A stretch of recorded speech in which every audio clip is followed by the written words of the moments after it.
El sistema de posicionamiento global, más conocido como GPS, es una técnica de radionavegación basada en satélites. Estos envían datos hacia la Tierra de tal manera de que algún dispositivo como nuestros celulares puedan recibirla, y usando dicha información con un poco de geometría, calcular su localización en un marco de referencia con una precisión de 4.9 metros. Suena relativamente simple, sin embargo debemos considerar que los satélites se mueven a velocidades de aproximadamente 14.000 km por hora. Y no solo eso, dado que las señales enviadas viajan aproximadamente a la velocidad de la luz, un error de sincronización de apenas un microsegundo podría generar un error de cálculo en la localización de casi 300 metros. Por todo eso y mucho más, en este capítulo veremos cómo funciona el GPS. Pero antes quiero agradecer a PCBWay por auspiciar este capítulo. PCBWay ofrece una amplia gama de servicios de prototipado de PCBs con la capacidad de responder a pedidos desde 5 PCBs hasta varios miles. Mientras más compren, más bajo será su precio, pudiendo aprovechar estos descuentos en todos los tipos de PCBs disponibles, así como también sus procesos de montaje. Y eso no es todo, desde ahora todos los PCBWayers pueden elegir placas con un mayor TG al mismo precio, ofreciendo una mayor calidad y estabilidad mecánica a altas temperaturas. Así que si tienen un proyecto en mente, no olviden pasar por su página web.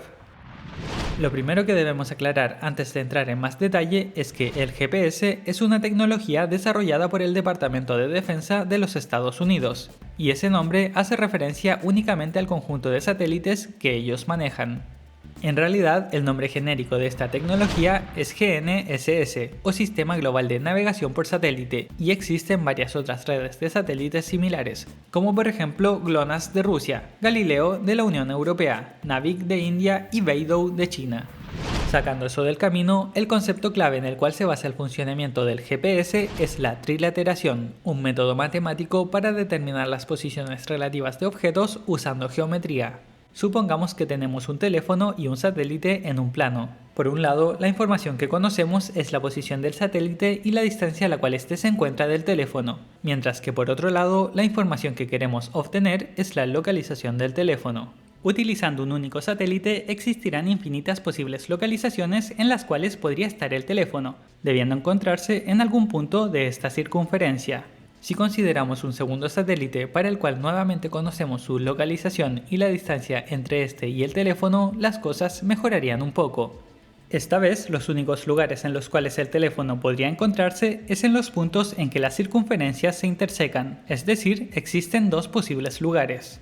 Finalmente, para estar 100% seguros de cuál es la localización del teléfono, agregamos un tercer satélite. Y siguiendo la misma lógica, solo existirá un lugar en el cual las circunferencias de los tres satélites se encuentren.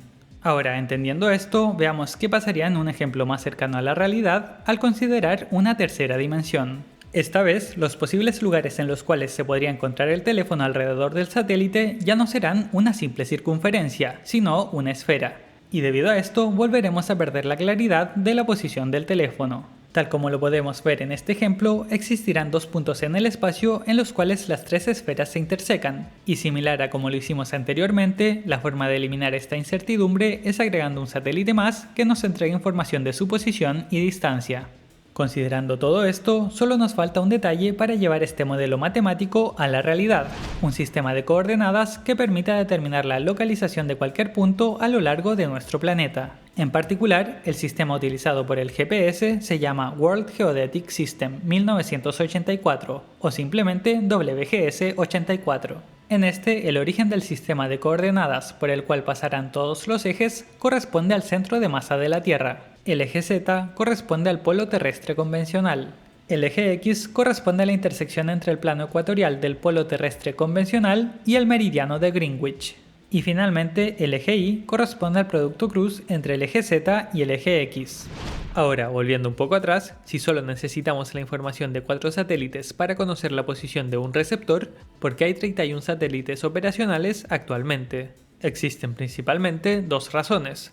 La primera es que este sistema debe funcionar a nivel global.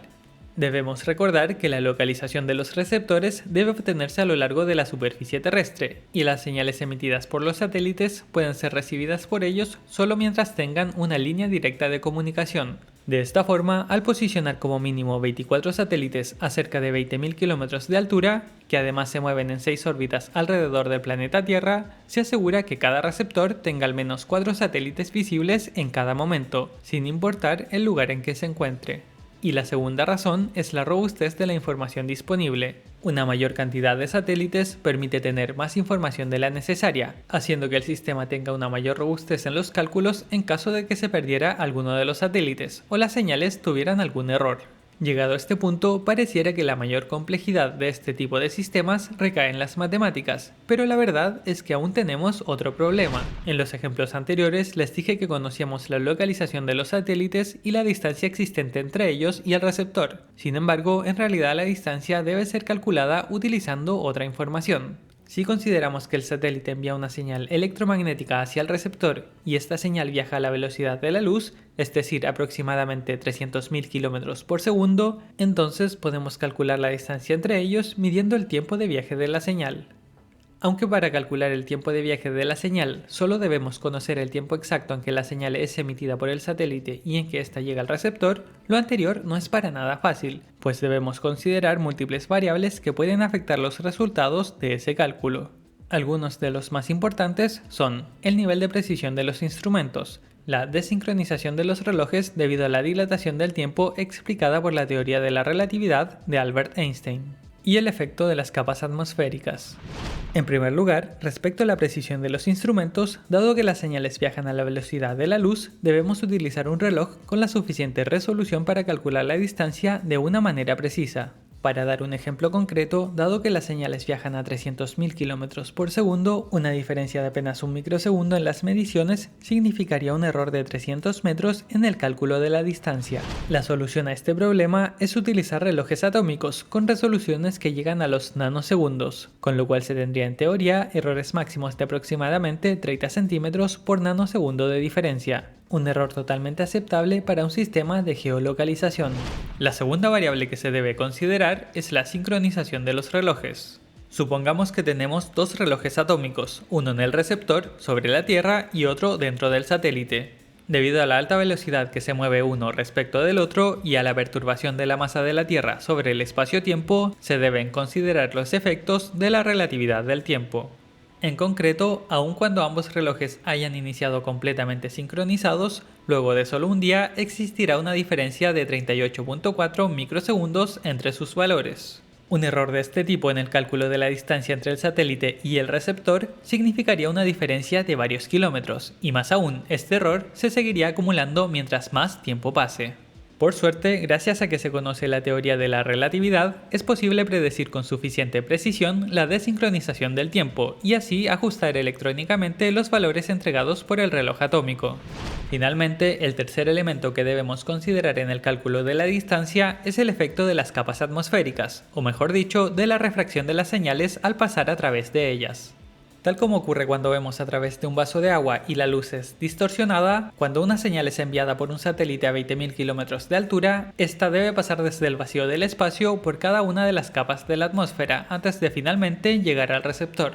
Debido a esto, la señal sufre ligeras desviaciones en su trayectoria, así como también una reducción en su velocidad de propagación, y por esta misma razón el tiempo de viaje de la señal también se verá afectado. Para solucionar este problema en particular, se han generado modelos matemáticos capaces de predecir dichos retrasos y así considerar las correcciones necesarias. Llegado a este punto, hay un elemento que hemos ignorado completamente hasta ahora, y es que claramente nuestros teléfonos no poseen un reloj atómico en su interior. Entonces, ¿cómo logran conocer el tiempo de viaje de las señales para calcular su localización? La solución a este problema nuevamente son las matemáticas. En particular, debemos aceptar que el tiempo de llegada leído por el dispositivo electrónico tendrá un error debido a su limitada precisión.